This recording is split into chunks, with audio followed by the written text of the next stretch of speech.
말씀은 히브리서 10장 12절에서 14절 말씀입니다. 히브리서 10장 12절에서 14절. 오직 그리스도는 죄를 위하여 한 영원한 제사를 드리시고 하나님 우편에 앉으사 그 후에 자기 원수들로 자기 발등상이 되게 하실 때까지 기다리시나니 저가 한 제물로 거룩하게 된 자들을 영원히 온전케 하셨느니라. 이는 하나님의 말씀이니라. 아멘. 오늘 그 제목은 언제까지 하나님 우편인가? 언제까지 하나님 우편인가라는 제목으로 말씀을 상고하고자 합니다. 우리가 하나님 우편이라는 말씀을 성경을 읽으실 때 또는 예배를 드실 때 많이 들으셨을 거예요. 많이 들으셨는데 왜 하나님께서는 계속 우편에 계실까? 이게 저는 그 어릴 때 궁금증을 많이 가졌어요.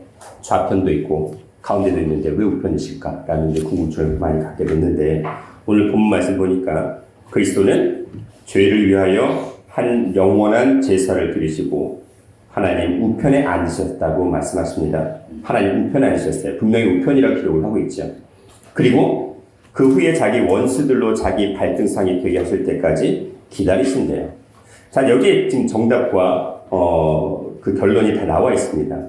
예수 그리스도는 무엇을 위해서? 죄를 위해서. 누구의 죄입니까? 우리의 죄를 위해서 영원한 제사를 드리셨대요. 구약시대 때는 때가 되면 매일 또는 매주마다 제물을 드렸어야 돼요. 누구의 죄를 위해서? 내 죄를 사함받기 위해서 제물을 드렸어야 됩니다. 근데 그 모든 인류 역사의 죄를 예수님께서 단번에 드리심으로 영원한 제사를 드리셨다고 되어 있습니다. 예수님께서 자기 자신을 제물로 드리셔서 영원한 제사, 더 이상 다른 제물을 드리지 않아도 된다는 거예요. 예수님께서 제물이 되셨기 때문에 그 제물 되신 예수님을 우리의 죄를 짊어지시고 우리의 죄를 사하시기 위해서 십자가를 지셨다는 걸 믿으면 영원한 제사가 된다는 말씀을 하시는 겁니다. 그렇기 때문에 그 영원한 제사를 드리셨어요. 그리고는 어떻게 하셨습니까? 십자가에 달려 돌아가시고 부활하시고 어디에 가셨어요? 어디에 가셨어요? 부활 승천하셨다고 하잖아요. 하늘에 계신다고 하셨어요. 하늘에 계셨다면은 하늘에 계시는데 왜 보좌 우편에 계신다고 하셨을까요? 왜 보좌 우편일까요? 우편이 좋으셔서? 우편이 축복된 자리여서 그랬을까요? 아니면 우편이라는 말 자체가 성경에서는 되게 상징적인 의미를 가지고 있기 때문에 라고 할 수 있을까요?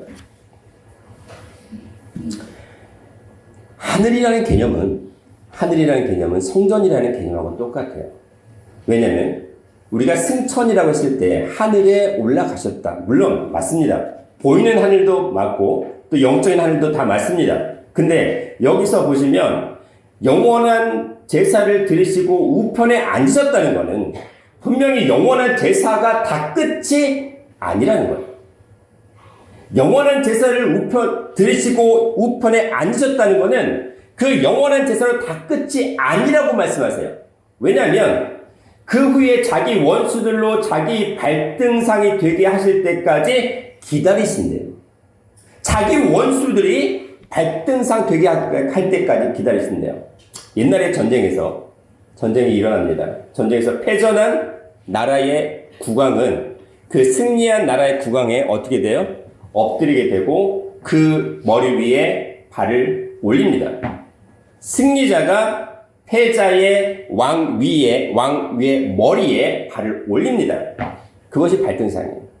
뭐 한다는 거예요? 승리를 나타내는 거고 패자 입장에서 완전한 패배를 나타내는 거예요. 지금 뭘 말씀하시냐면 우리가 여기서 발등상을 그냥 풋스톨 그냥 이 발받침하는 그걸로만 생각을 하는데 단순히 발받침이 아니에요. 뭐예요? 자기 원수를 발바닥 밑으로 전부 다 깔아 뭉개는 겁니다. 완전히 깔아 뭉개는 거예요. 하나님의 원수를 깔아 뭉갤 때까지 어떻게 하시겠다는 거예요? 기다리신다는 표현을 뭐라고 하셨어요? 어디에 앉아 계신다고요? 하나님 우편에 앉아 계신다라고 말씀하시는 겁니다. 자, 그러면 우리의 죄가 뭘까요?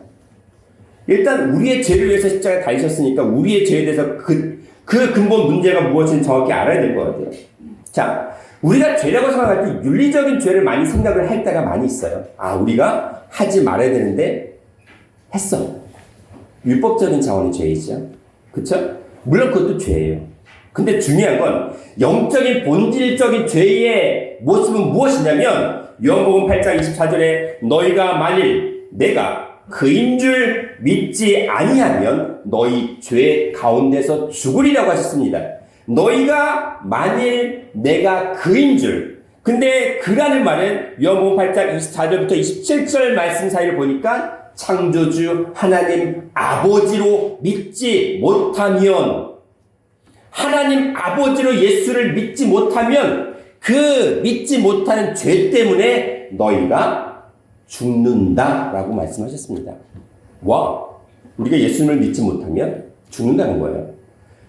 로마서 8장에 보시면, 로마서 8장 23절 말씀 보시면 뭐예요? 죄의 삭은, 로마서 6장 23절에 죄의 삭은 사망이라고 했잖아요. 그렇다면은 우리가 믿지 못하는 것, 예수님이 이 땅에 오신 게 그냥 사람이 아니라 창조주 하나님이 이 땅에 오신 거예요. 그걸 우리가 믿지 못하면, 그 창조주의 말씀을 우리가 믿지 못하면 뭐예요? 그게 죄인데 그 죄의 결과 어떻게 된다는 거예요? 죽는다는 겁니다. 요한복음 16장 9절 말씀에 죄에 대하여라 함은 죄에 대해서 설명하는 건데 무엇이냐면 저희가 나를 믿지 못함이라고 하셨습니다. 죄라는 건 예수님을 아버지로 믿지 못한다는 것이 바로 죄라고 다시 한번 강조를 하세요. 로마서 14장 24절에 믿음으로 조차 하지 아니하는 모든 것이 죄예요. 우리가 예배를 드리기 위해서는 청소도 하시고 또 성가대 쓰시고 또 주일학교 하시고 또 식당에서 보이지 않는 수고를 다 하시는데 예배를 드시는 모든 또 악기 봉사를 하시는 그 모든 것들이 뭐예요? 믿음으로 하지 않으면 뭐라는 거예요? 죄예요. 예배를 드리러 여기 오셨는데 믿음으로 하지 않으면 죄라고 했습니다. 믿음으로 하지 않는 그 모든 것들이 죄라는 거예요.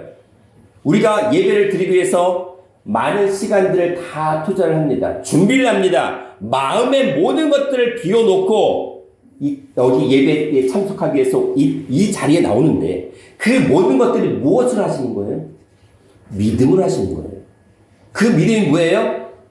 그 믿음이 바로 예수 그리스도가 창조주 하나님이라는 것, 그리고 그분이 아버지라는 것, 또 그분의 말씀을 듣는 것이 바로 믿음인데 그 믿음이 없으면 죄가 된다는 겁니다. 그래서 우리가요 믿음으로 해야 돼요.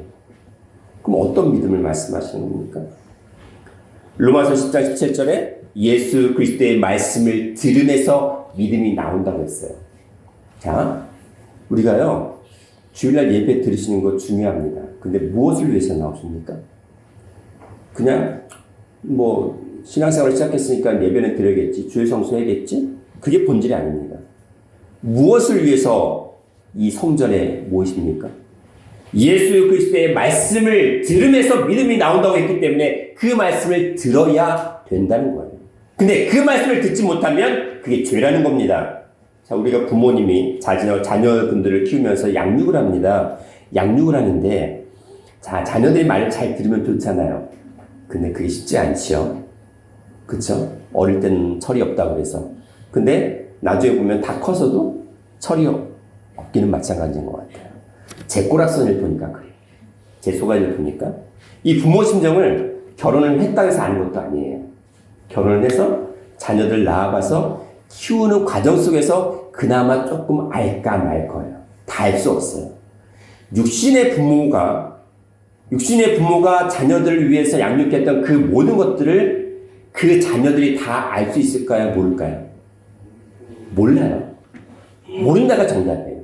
아무리 자녀들이 부모님께 효도를 한다 하더라도 그 부모의 심정을 다 알 수 없습니다. 자, 그렇다면 하나님 아버지께서 우리를 말씀으로 양육하시는 그 심정을 우리가 다 알 수 있어요? 없어요? 몰라요.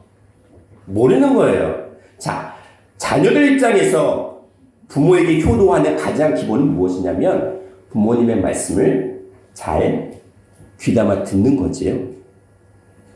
안 그런가요? 안 그런가요? 왜냐하면 부모의 말을 자녀들이 들어주기만 해도 다른 걸 바라지 않아요. 뭐 자녀들 통해서 일확천금을 바라겠어요? 아니면 무슨 뭘 더 이상 바라겠어요? 부모 심정을 조금이라도 이해해 주길 바라는 게 그게 자녀들이 해야 될 일이에요. 우리는 하나님의 자녀들입니다. 우리는 하나님의 아들들이에요. 그럼 무엇을 해야 돼요? 말씀을 들어야 돼요. 말씀을 들어야 되는데 말씀 듣지 않았습니다. 6,000년의 구약의 역사가, 신약의 역사가 말씀을 듣지 않는 행위였어요. 로마서 8장 37절에 내 말씀이 너희 속에 거할 것이 없으므로 나를 죽이려 하는도다 말씀을 하신 것처럼 우리는 말씀을 듣지 못했기 때문에, 말씀을 지금도 상고하지 못하기 때문에, 내 중심 가운데 예수님이 없기 때문에 예수님을 죽이고 있는 겁니다. 우리가 로마 군사들이 예수님 십자가 못 박아 죽인 게 다 죽인 게 아닙니다. 지금 이때에 우리가 그 말씀을 정확히 깨달아 알지 못하면 그게 바로 죽이는 행위라고, 예수님을 죽이는 행위라고 하는 것입니다.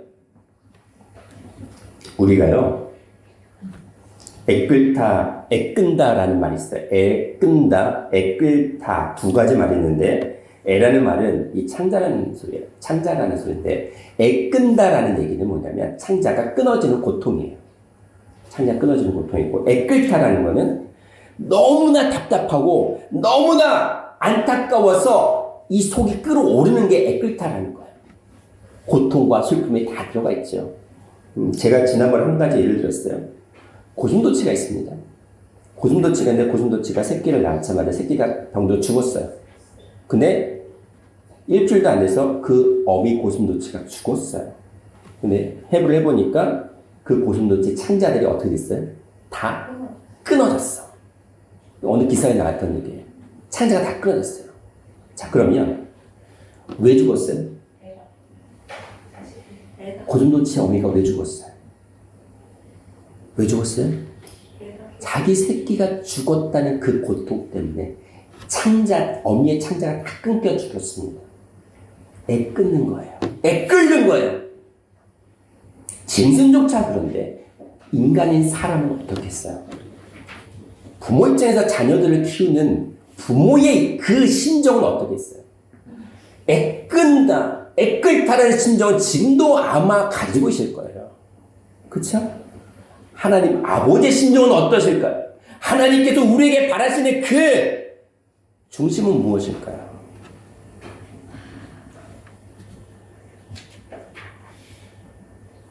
결국 무엇이냐면 하나님의 말씀을 듣지 못하는 것, 그 말씀을 믿지 못하는 것이 죄라고 했고, 그래서 그 말씀을 듣지 못한 죄 때문에 예수님께서 십자가에 달려 돌아가셨는데 그게 다가 아니라는 겁니다. 시편 110편 1절 말씀에 여호와께서 내 주에게 말씀하시기를 내가 내 원수를 내 발등상 되게 하기까지 너는 내 우편에 앉으라. 동일한 말씀하셨습니다. 예수님의 말씀과 그리고 시편 기자의 말씀은 무엇이냐면 내가 내 원수로 내 발등상 되게 하기까지 너는 내 우편에 앉아있으라. 무엇입니까? 지금 무엇이냐면 내 우편에 앉아있으라고 했던 근본 이유가 뭐냐면 내 원수로 발등상 되기까지예요. 아까 제가 전쟁을 말씀드렸습니까? 내 원수로 내 발밑에 깔아 뭉개서 이길 때까지 우편에 앉아 계시는 거예요. 누가? 예수님이. 자, 그러면 무엇이 원수입니까? 무엇이 원수예요? 말씀을 듣지 못하면, 말씀을 믿지 못하면 그 죄 가운데 어떻게 되리라고 말씀하셨습니까? 죽는다라고 말씀하셨어요. 사망한다고 말씀하셨어요. 인류 역사가 죽어가는 게 당연한 게 아니라는 말씀이에요. 인류 역사가 지금도 죽어나가는 그 모든 상황들이 당연한 게 아님에도 불구하고 그 하나님께서 원하시는 그 영생을 위해서 그 사망이라는 그 죄를, 그 원수를 완전 이길 때까지는 어디에 계신다는 거예요? 하나님 우편에 계신다는 겁니다. 마태복음 22장 44절에 주께서 내 주께 이르시되 내가 내 원수를 내 발 아래에 둘 때까지 내 우편에 앉아있으라 라고 하셨습니다. 골로새서 3장 1절에는 위의 것을 찾으라 거기에는 하나님께서 보좌 우편에 앉아 계시니라고 말씀하셨어요. 그래서 우편에 앉아 계십니다. 지금도 우편에 앉아 계신다고 합니다. 자, 고린도전서 15장 25절 26절도 동일한 말씀이 났습니다. 저가 그리스도께서 모든 원수를 그 발 아래 둘 때까지 불갑을 왕노릇 하시리니 맨 나중에 멸망받을 원수는 사망이라고 하셨어요. 맨 마지막에 멸망받을 원수는 무엇이라고요? 사망이에요. 사망이 왜 왔다고요? 말씀을 듣지 못하는 죄, 말씀을 믿지 못하는 그 죄 때문에 사망이 왔다고 했잖아요. 그 원수, 사망. 그 사망이 완전히 해결될 때까지는 어디에 앉아 계십니까? 하나님 우편에 앉아 계십니다. 자, 그러면 창세기 3장 15절 말씀에 우리의 원수는 누구라고 했냐면 내가 너로 말미암아, 즉 뱀이에요, 뱀. 아담 하와를 탈시켰던 그 뱀을 향해서 말씀하십니다. 내가 너로 여자와 원수로 되게 하고 너희의 후손도 여자의 후손과 원수가 되게 하리니 라고 하셨습니다. 뱀과 여자는 원수래요. 왜 원수예요? 뱀을 좋아할 여자는 없으니까? 네? 뱀이 여자 원수래요. 뱀을 좋아하시는 여자분도 계시나? 혹시 뱀을 좋아하시는 분? 예, 뱀을 좋아하시는 분 계세요? 자, 일반적으로 여자분들은 뱀을 다 싫어해요. 그쵸? 보이는 뱀도. 그런데 지금 뭐라고 하셨어요? 뱀과 여자는 원수지간이래요. 그쵸? 그리고 뱀의 후손들과 여자의 후손들도 원수지간이래요. 무슨 말씀이에요? 보이는 뱀이 아니에요. 그쵸? 요한계시록 12장 9절과 20장 2절 말씀 보시면 큰 용이 등장합니다. 적그리스도는 큰 용이 등장하는데 옛뱀이라고 했어요. 옛뱀.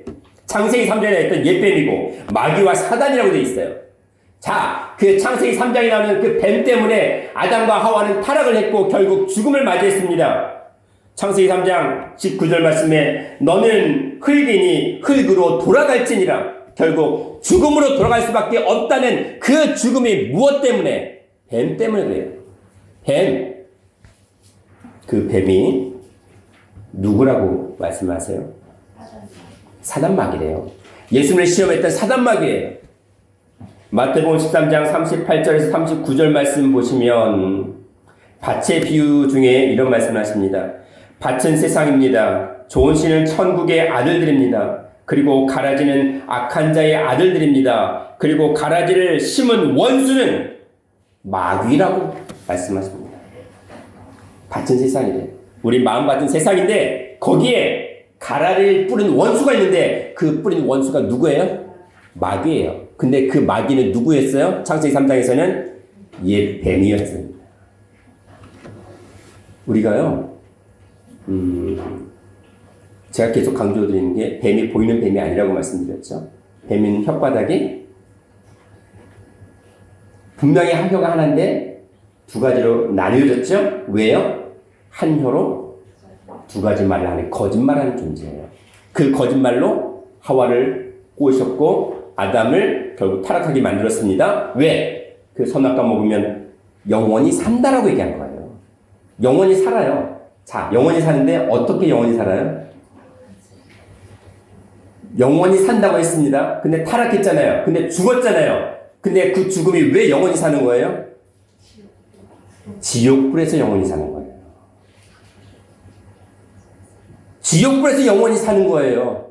죽지 않고 영원히 사는 그 지옥불의 결론을 맞이하게 된 게 바로 뱀 때문에 그랬어요. 그래서 그 뱀은 원수지간입니다. 믿는 자들의 원수이고 또 우리 하나님의 자녀들에게 원수이고 또 하나님께 원수가 바로 사망이에요. 그게 뱀 때문에, 사단 마귀 때문에, 용 때문에 왔다고 계속 말씀을 하고 계십니다. 누가복음 8장 12절 말씀 보시면 길가에 있다는 것은 말씀을 들은 자이니 마귀가 와서 그들로 믿어 구원을 얻지 못하게 하고 말씀을 그 마음에서 빼앗아 가는 것이요 라고 말씀하셨습니다. 우리가요, 말씀, 천국 말씀이 씨가 뿌려지는데 우리 마음밭이 뿌려져요. 근데 마음밭이 길가밭이 있습니다. 길가밭이 있고 돌밭이 있고 가시와 엉겅퀴밭이 있고 옥토밭이 있는데 길가밭에 뿌렸다는 건 말씀을 듣기는 들어요. 근데 듣자마자 어떻게 해요? 그 말씀 메시를 사단 마귀가 전부 다 채가버립니다. 다 빼앗아가버립니다. 왜? 믿지 못하고 구원받지 못하게 하기 위해서. 그래서 그 말씀을 그 마음에서 빼앗아 가는 것이 바로 마귀가 하는 짓이라는 거예요. 자, 우리가 지금 죄를 말씀을 드리고 그 죄의 결과 사망이 바로 하나님의 원수라고 말씀을 드렸습니다. 그렇다면 왜 하나님의 보좌가 갑자기 등장을 합니까? 하나님의 보좌가 등장을 해서 지금 무슨 말씀을 하셨냐면, 자, 하나님의 보좌가 우편에 있다고 말씀을 하셨는데 제가 왜 빙빙 돌면서 말씀을 드리냐면, 보세요. 하나님의 보좌라고 했으니까 보좌는 의자지요. 보좌는 결국 의자예요. 누가 앉는 의자냐에 따라 다 달랐잖아요. 뭐 성가대에서 성가대 의자가 있고, 여기에 뭐 사회자, 또 기도자, 또 제가 하는 의자들이 있습니다. 보좌는 여러 가지 의미가 가질 수 있는데 결론은 의자예요. 자, 그런데 그 보좌가 우편에 있다고 돼 있죠. 그 보좌가 우편에 있다고 돼 있어요. 자, 그러면 하나님의 말씀을 듣는 것은 하나님의 말씀을 내 마음이 받는다는 거고, 그 말씀이 내 마음 심중에 있다는 거죠. 근데 그 말씀을 듣지 못한다는 거는 어떻게 된다는 거예요? 하나님이 내 안에 안 계시다는 거예요. 그렇다면은 하나님의 말씀이 내 안에 계신다는 거는 하나님이 내 마음 심령 가운데 앉아 계신다는 거예요? 서 계신다는 거예요? 그런데 보세요. 말씀을 들었습니다. 말씀을 듣긴 들었는데 그 말씀이 내 심령 마음 가운데 있으면은 마음이 흔들릴까요? 안 흔들릴까요? 내 마음 중심에 가운데 있으면 흔들릴까요? 안 흔들릴까요? 안 흔들려요. 근데 내 마음의 말씀을 듣긴 들었습니다. 근데 그 말씀을 듣긴 들었는데 이거는 세상의 유혹들이 전부 다 흔들 왔다 갔다 하게 됩니다. 아, 내일 무슨 모임, 내일 놀러 가는 모임, 내일 무슨 족구하는 모임, 아니면 여행 가는 모임, 무슨 모임 해서 주일 성수 못하게 해요. 주일 성수 못한다는 게 예배를 못 드린다는 그 본질은 뭐냐면 말씀을 듣지 못하게 하는 거예요. 그러면 그 마음 중심에 하나님이 편하게 앉아 계실 수 있습니까? 없습니까? 하나님 편히 앉아 계실 수 있을까요?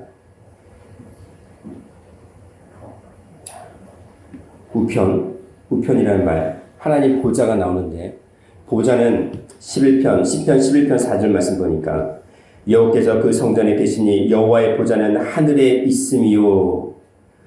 10편 104편 19절 103편 19절에 여호와께서 그 보좌를 하늘에 세우시고, 이사야 66장 1절에 하늘은 나의 보좌요. 마태복음 5장 34절과 23장 22절에 하늘은 하나님의 보좌요. 요한계시록 4장 2절에 보라 하늘에 보좌를 베풀었고 라고 되어 있습니다. 보좌가 어디 있어요? 하늘에 있어요. 땅에 있지 않고 하늘에 있습니다. 왜 보좌를 하늘에 베푸셨어요? 자, 그러면 여기서 말씀하시면 이렇게 해석을 하는 분들이 있어요. 하늘에 보좌가 있으니까 그 보좌는 의자는 무엇이라고? 구름이라고 생각하시는 분들이 있어요. 아니죠. 하늘에 보좌를 베푸셨대요. 근데 아까 말씀드린 10편 11편 4절에 여호와께서 그 성전에 계시니라고 되어 있어요. 여호와께서 성전에 계시는데 그걸 어떻게 다시 말씀하셨냐면 여호와의 보좌는 하늘에 있으며. 자, 여호와께서 그 성전에 계시는데 그 말씀을 다시 해석하십니다. 여호와의 보좌는 어디 있다고요? 하늘에 있으며. 자, 그러면 여호와의 보좌는 무엇을 나타내는 거예요? 하나님이 계시는 성전이에요. 하나님의 말씀이 머무시는 성전이에요. 하나님의 말씀이 머무는 각자 한 분 한 분의 영혼입니다. 그 심령이 하나님의 보좌이고 그리고 하나님의 성전이라고 말씀하셨습니다. 그래서 그 보좌는 또 성전이라고 말씀하셨는데 그게 또 뭐예요? 하늘이에요. 하늘에 계시는 하나님께서 여호와의 보좌는 하늘에 있다고 계속 말씀을 하시는데 그 보좌가 분명히 하늘이고 성전이라고 했습니다. 그렇다면은 그 성전된 우리는 무엇이에요? 하나님의 보좌예요. 그 성전, 하나님의 성전에 계신데 그 하나님의 성전은 하나님의 집이라고 말씀하셨습니다. 하나님의 말씀을 머무는 그러한 성도, 그러한 모든 교회들이 바로 하나님의 성전이고 하늘이라고 말씀하셨는데 그것이 바로 하나님의 보좌라고 했어요. 하나님의 의자라고 되어 있어요. 하나님이 거하시는 하나님의 앉아 계시는 편하게 앉으실 수 있는 그러한 의자라고 말씀을 지금도 하고 계시는데 그 보좌 가운데가 아니고 어디예요? 우편이에요. 자, 그러면 보좌 우편에 계신다는 거는 지금 하나님께서 편하게 앉아 계시는 거예요? 아니면 뭔가 할 일이 있는 거예요? 할 일이 있어요. 할 일이 있는데 로마서 8장 34절 보니까 누가 정죄하리요? 죽으실 뿐 아니라 다시 살아나신 이는 예수 그리스도 주님. 그는 하나님 우편에 계신 자요. 우리를 위하여 지금도 간구하시는 자니라고 말씀하셨습니다. 하나님 우편에 계시는데 지금도 우리를 위해서 간구하시는 자래요. 보좌가 있는데 보좌 가운데가 아니고 우편에 앉아 계시는지 서 계시는지 모르는데 그 심정 뭐예요? 앉아 계시는 게 아니지. 서 계시는 거지. 애끓는 심정으로 지금도 우리를 위해서 간구하신대요. 무엇 때문에 간구하십니까? 무엇을 위해서 간구하십니까? 무엇을 위해서?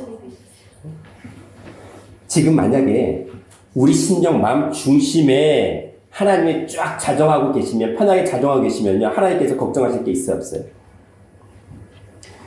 우리 자녀들이 제대로 성장하고 성숙했다면 부모가 걱정할 게 있어요, 없어요? 마찬가지예요. 하나님 아버지라고 하잖아요. 아버지께서 우리가 걱정이 될 게 있으면 보좌에 그냥 편하게 앉아 계시면 되는데 왜 우편에 계십니까? 왜 우편에 계세요? 왜요?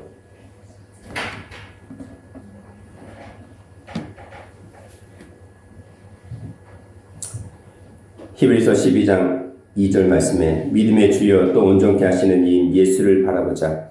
저는 그 앞에 있는 즐거움을 위하여 십자가를 참으사 부끄러움을 개의치 아니하시더니 하나님 보좌 우편에 앉으셨느니라. 히브리서 8장 1절에도 이러한 대제사장 즉 우리를 위해서 영원한 제사를 지셨던 하늘의 대제사장이 하늘에서 위엄의 보좌 우편에 앉아 계신다고 말씀하십니다. 지금도 하나님은 보좌 우편에 앉아 계십니다. 지금도 우리를 위해 간구하시기 위해서 보좌 우편에 계신다고 말씀하시고 계십니다.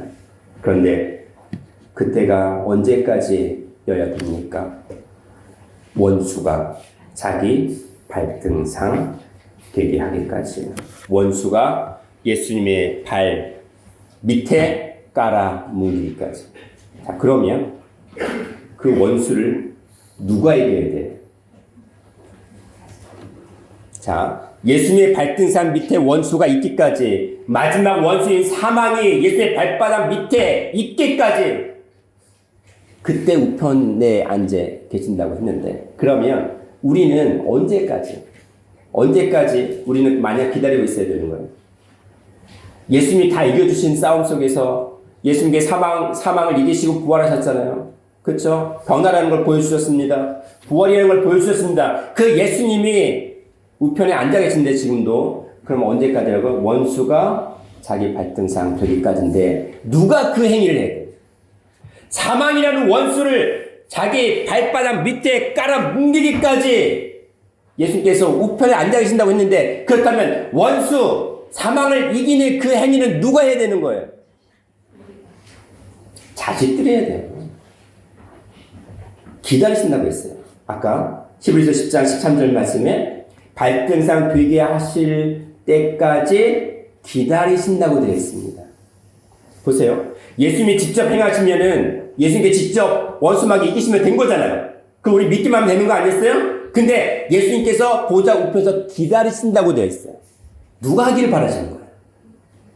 하나님의 자녀들은 우리가 그걸 하길 바라시는 거예요. 내 심령 마음 가운데 이 사망이라는 그러한 어둠의 말들, 뱀의 말들, 사단마귀의 말들과 그 큰 용들의 그 어둠의 세상들을 다 말씀으로 이기면, 사망의 말씀을 듣지 못하게 하는 그 모든 의심의 그 모든 죄들을 말씀으로 이겨버리면, 그래서 영생을 하게 되면 예수님은 어디 가신다는 거예요? 보좌 우편이 아니라 보좌 가운데에 계신다는 겁니다. 창세기 2장 9절 말씀에 에덴 동산 가운데에는 생명나무와 선악을 알게 하는 두 나무가 있다고 되어 있는데 에덴 동산 가운데예요. 그쵸? 에덴 동산 가운데예요. 근데 가운데에 생명나무, 선악나무. 생명나무는 무엇입니까? 영생이에요. 선악나무는 무엇이에요? 그 결과가 사망이에요. 생명나무는 빛이에요. 선악나무는 어둠이에요. 그쵸? 그렇다면은 원래 그 두 가지가 같이 공존할 수 있어요? 빛과 어둠이 같이 공존할 수 있어요? 아니에요. 뭘 바라는 거예요? 우리가 말씀의 영원한 빛으로 이 어둠의 사망의 어둠을 전부 다 어떻게 하기를 바라시는 거예요? 이기기를 바라시는 거예요. 그때까지는 영원히 우리가 말씀으로 성장을 해가지고 그 말씀으로 이 어둠을 다 쫓아내길 바라시는 거예요. 그럼 뭐가 되는 거예요? 생명나무만 에덴 동산 가운데 있게 되는 겁니다. 하나님의 말씀만이 우리 심령 가운데 있기를 바라시는 겁니다. 우리가 신령한 몸된 선전인데 우리 마음 중심에 우리 가운데 하나님의 말씀만이 있기를 바라시는 거예요. 그 결과가 사망이 아니라 영생이라고 지금도 말씀하고 계시는 겁니다. 그래서 요한계시록 7장 17절 말씀에 이는 보좌 가운데 계신 어린 양이 저희의 목자가 되사 생명수 샘으로 인도하시고 하나님께서 저희 눈에서 모든 눈물을 씻어주실 것입니다.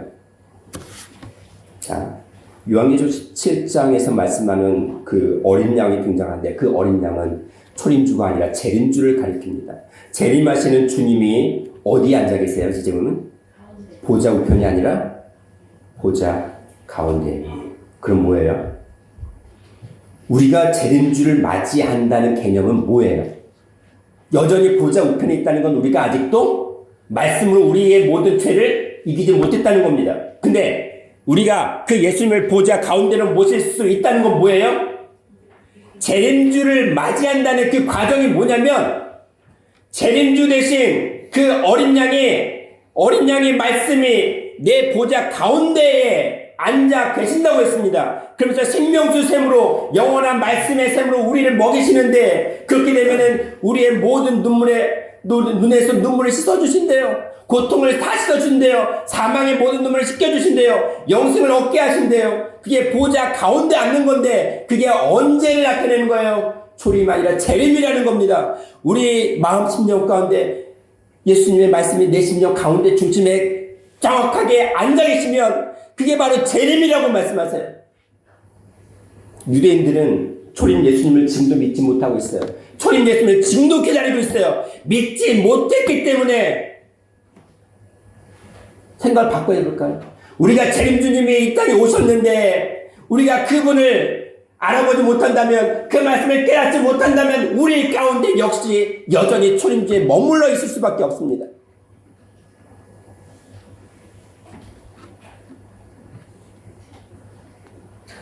요한계시록 22장 1절에서 3절 말씀 보니까 수정같이 맑은 생명수의 강을 하나님께서 보이셨습니다. 근데 그 하나님과 및 어린 양의 보좌로부터 생명수의 강이 흘러나옵니다. 자, 하나님과 어린 양의 보좌로부터 생명수의 강이 흘러나오는데 그 강이 길 가운데로 흘러요. 어디 가운데로? 가운데로 흐른대요.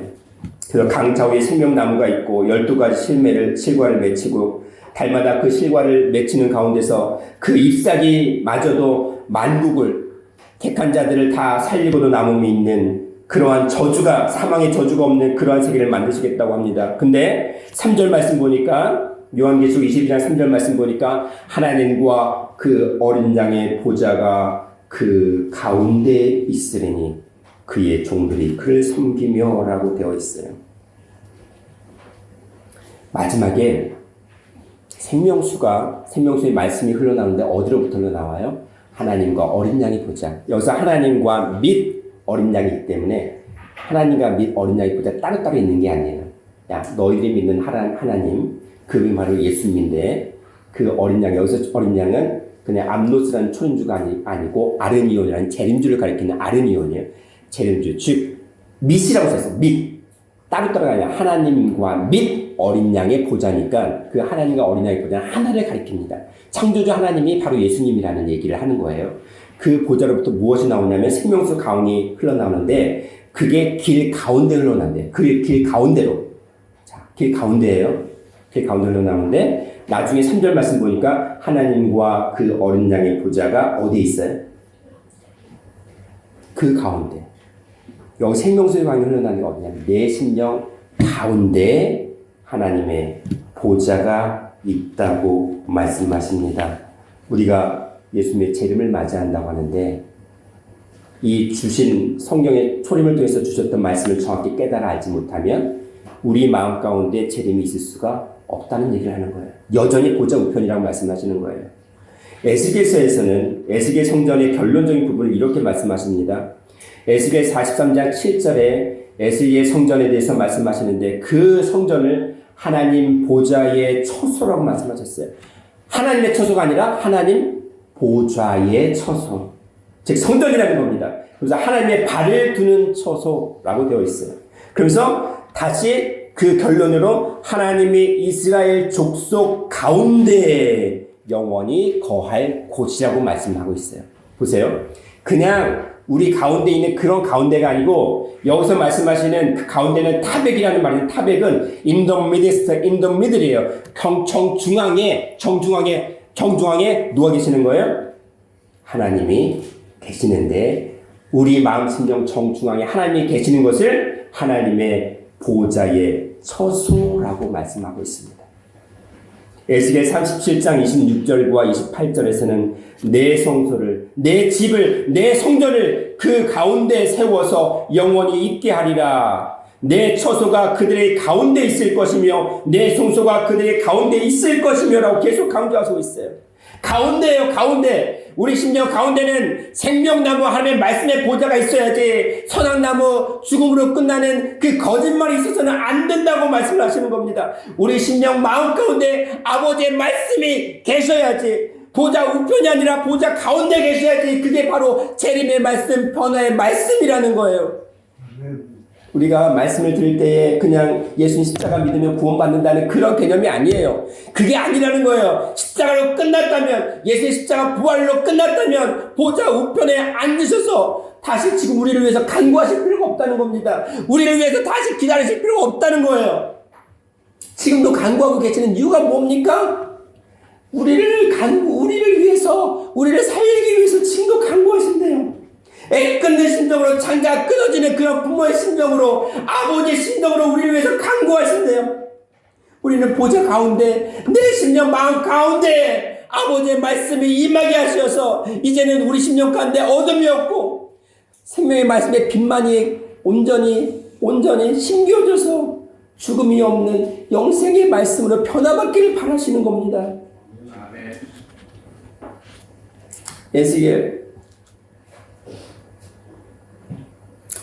에스겔 성전의 결론이 바로 아버지의 처소가, 아버지의 성소가 우리 가운데 있는 거라고 말씀하셨어요. 근데 에스겔 성전은 이 땅에 지어지지 아니하는 영원한 성전입니다. 하늘의 성전이에요. 영원한 영적인 성전인데 그 성전의 결론이 우리 심령 가운데, 내 마음 가운데, 너희 가운데, 각자 우리 가운데 아버지의 처소가 되는 것, 그것이 바로 에스겔 성전의 결론이에요. 보좌 우편이 아닙니다. 보좌 우편에서 지금도 우리를 위해서 간구하시는 그것이 이제는 우리는 졸업을 해야 돼요. 예수님이 내 마음 중심에 내가 주인이 돼서 내가 마음에 내가 주인이 아니라 아버지가 주인이 되셔야 되는데 지금도 내가 세상의 주인이 되는 그 내가에 살아있기 때문에 예수님은 계속 보좌 가운데가 아니라 내 심령 가운데가 아니라 지금도 옆에만 계신 것 뿐이에요. 애끓는 심정으로 애가 끊기는 그 심정으로 지금도 우편에 그냥 계시는 것 뿐이에요. 지금도 우리 마음 심령의 문을 두드리고 계시는데 우리는 지금도 그것도 못 깨닫고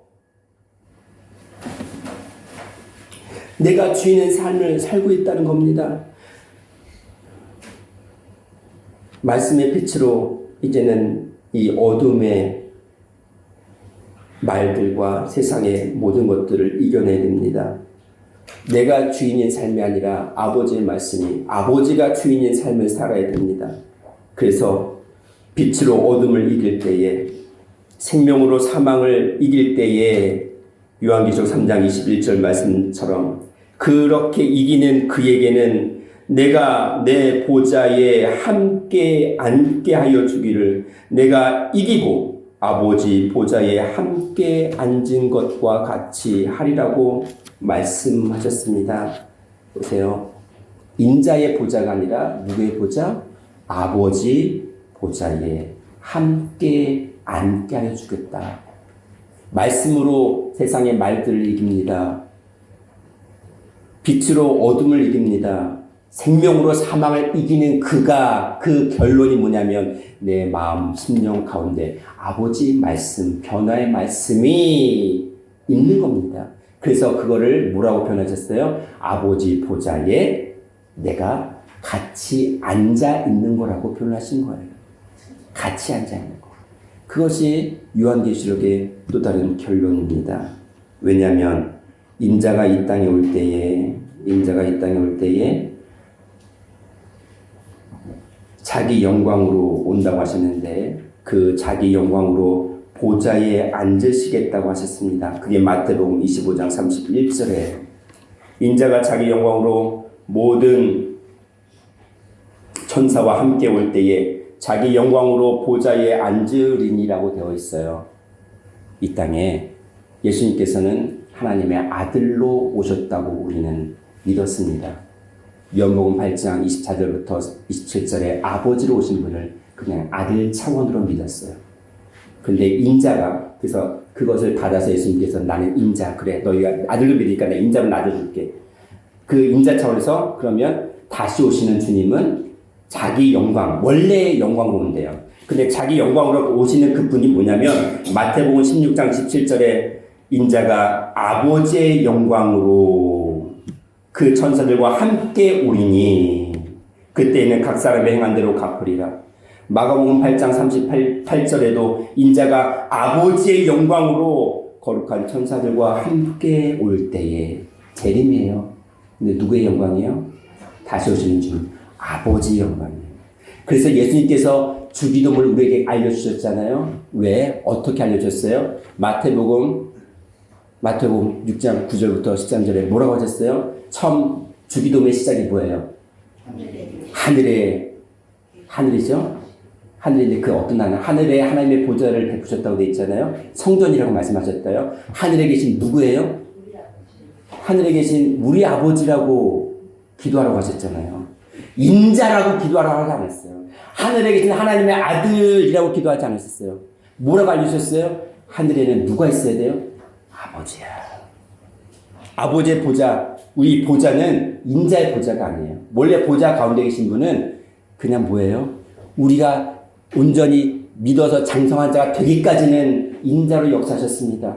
보좌의 우편에 앉아서서 정말 앉아야만 계신 것뿐이지 애끓는 마음으로 우리를 다시 한번 구원하시려고 영생이라는 변화 차원으로 구원하시기 위해서 지금도 그렇게 보좌 우편에 계신다고 하셨습니다. 이제는 보좌 가운데 예수님께서 하셨던 말씀이 우리에게 영생을 주시는 변화 말씀이다 라는 걸 깨닫기만 하면 그 재림주가 그 마음 심령 가운데 아버지의 영광으로 임하신다는 겁니다. 아버지의 영광으로 임하신다는 거예요. 어떻게? 보좌에. 아버지 보좌에. 그래서 아버지 보좌예요. 인자의 보좌 아니잖아요. 아버지 보좌예요. 이제는 보좌 가운데 계시는 거예요. 재림주는 어디예요? 재림주가 보좌 우편이 아니라 재림주는 어디예요? 보좌 가운데예요. 그래서 그 보좌 가운데 아버지가 계시려면 우리 뭐 하면 돼요? 말씀을 정확히 깨달아 들으면 돼요. 부모가 자녀들에게 그 갈 길을 방향을 알려주는 것처럼 하나님께서 지금도 우리가 죽기를 바라시겠어요? 영생하기를 바라시는 거예요. 그래서 보좌 가운데예요. 언제까지 보좌 우편에 더 이상 그걸 졸업을 해야 됩니다. 지금은 보좌 가운데 누구의 영광으로? 아버지의 영광, 즉 아버지의 말씀으로 우리에게 그 변화를 허락하시는 말씀을 귀 기울여 들어서 이제는 보좌 우편이 아니라 내 마음 심령 가운데 나를 보좌 삼아서 내 마음 가운데 앉아 계시는 아버지의 말씀으로 믿어드리는 모든 성도들 되기를 주님의 이름으로 축원하겠습니다. 기도드립니다. 사랑과 은혜가 충만하신 하나님 아버지, 우리에게 변화 영생의 말씀을 허락하셔서 그 말씀을 깨닫게 하심으로 우리 심령 가운데를 보좌 가운데 삼아 주셔서 이 말씀이 또는 아버지가 내 마음 심령 가운데 온전히 편안하게 앉아 계실 수 있는 그런 믿음을 허락하여 주시옵소서. 이제는 보좌 우편이 아니라 보좌 가운데에 하늘의 보좌를 베푸신다고 하였습니다. 우리가 신령한 하늘이 되어서 우리 심령이 아버지의 신령한 의자가 되어서 언제든지 편하게 계실 수 있는, 또한 편하게 쉬실 수 있는 그런 신령한 성전이 되게 하여 주시옵소서. 감사드렸고 사랑과 충만하신 예수님 이름 받들어 기도드리옵나이다. 아멘. 하나님께 영광을 올려드립니다.